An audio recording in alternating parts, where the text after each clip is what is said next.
ගත කෙරුව තැන මම නෙමෙයි අද ඉනහෙන්නේ මට ලැබුණු තැන වෙන කෙනෙකු වෙත දෙන්න කොහොමද හිත හැදුනේ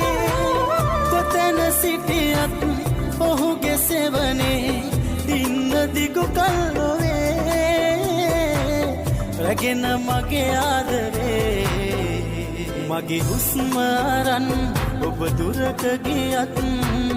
තරහ නෑ මා සදා මට වඩා හොඳ කෙනෙක් ඔබට හමුවේ සිතා මම හිඳින්නම් බලා ඔබෙන් ඈතට වෙලා හොඳින් ඉන්නට කියා සුබ පැතුම් පතමි